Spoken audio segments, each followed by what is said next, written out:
Hey, good morning, everybody. Let's do part two of the hip replacement, okay?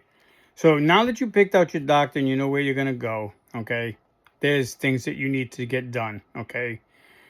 First thing you're going to need to do is get with all your doctors, whether it's your everyday doctor, your general practitioner, because they're going to want a clearance from you for surgery. You have a heart doctor, they're going to want a clearance from them. If you are diabetic, they're going to want a clearance from that doctor. So whatever doctors that they need clearances from, you're going to need to do it. Now, word to the wise, clearances are only good for about 30 days. So make sure you do those clearances within 30 days of the procedure, or you're going to have to do them all over again.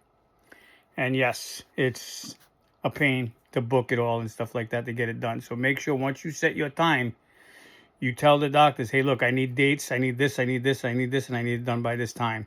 Okay. The second thing you're going to do is, and I recommend this highly because I'm learning this, I kind of like did some research and stuff like that, but I don't think I dug deep enough. And my wife kind of gave me a lot of crap about it. So it kind of put me in a little bit of hot water with her. But, you know, it is what it is. And it doesn't matter, guys. We're always in hot water with our wives. So, but anyway, you want to make sure what they're putting in you. Okay, so whatever your hip joint is going to be made of, you want to know what it's going to be, because it's going to be longevity. And the last thing you want to do is something to happen, whether it's going to get bacteria, it's going to fail, whatever it is. Okay, so just do some research. Make sure you know what's going in you, because that's really important, knowing that. So once you've done that, this is all part of, you're going to be, what you're doing actually is you're making a plan, okay? And this plan should be made prior to your surgery, because this way everything just falls into place. Because if not, it's very chaotic, okay? So trust me, because you're going to want to set up meals. Nutrition is very important.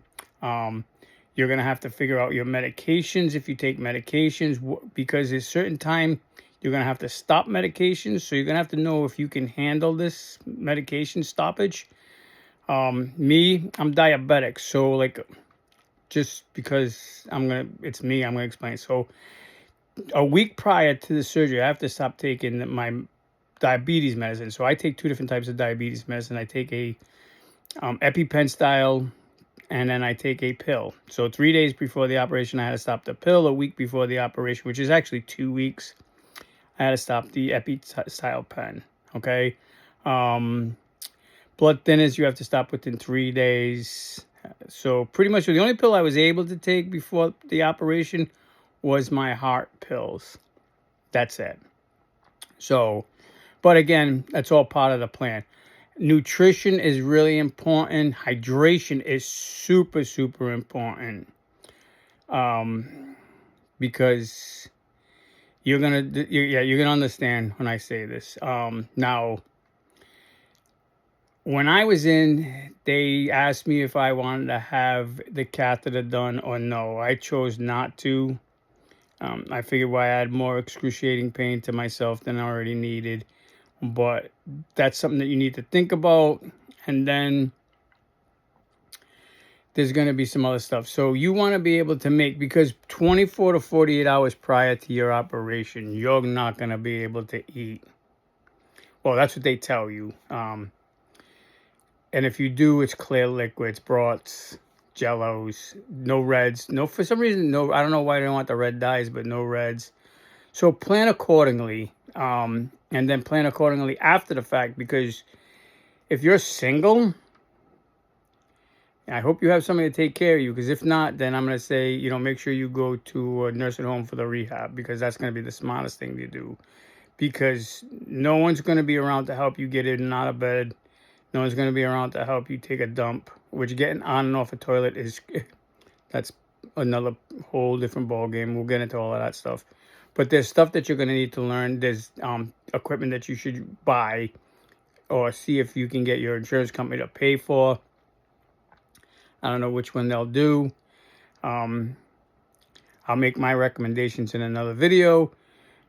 But nutrition is the biggest thing. I found, like, my doctor wanted me to buy this nutritional meal thing for 2 weeks. And 2 weeks full and 2 weeks half. and it was like $400. So I was like, "Nah, I ain't doing that. That's crazy." So I went to the Vita Shop and I bought these little individual packets that you drink with milk. And plus, I ate my regular food, so I ate my high proteins, and that was like one of the biggest thing. Protein. You want to have a lot of protein because they're literally gonna saw the head of the ball of on your leg off, and they're gonna replace it, and then they're gonna do something with the socket, which it's painful, and they're not gentle. They're not hitting it with a feather. They're slamming it with a freaking hammer, you know, one of those rubber tip hammers or whatever they're doing. They're grinding out the ball of your socket and your hip joint to make it fit. There's all kinds of things, okay? And then they slice a hole in your leg and your bone, and they slide the joint in, and then they pound it the rest of the way in. So I mean, it's I don't know if you want to call it abusive, but it's a hell of a freaking operation if you think about it. But let's cut it here because I don't want to make this too long. Then we're gonna go on to the next thing. Now you can go look up this online and see all the stuff. They only going to show you the good stuff. They're not going to show you the bad stuff. We're just going to deal with bad stuff, and I'm going to mix it in with some good stuff. So get ready. I'll do part 3. We'll go into other stuff besides the nutrition. We're going to talk about tools and stuff like the things that you need and you should have. Vitamins, pain medication, diuretics, because you will have issues going to the bathroom. So we're going to get all into that because I'm waiting for the glory side. I've heard all about the glory side. Right now I'm in the son of a bitch side. So we'll see you in a little bit for part 3. Peace out. Hit that like button, subscribe.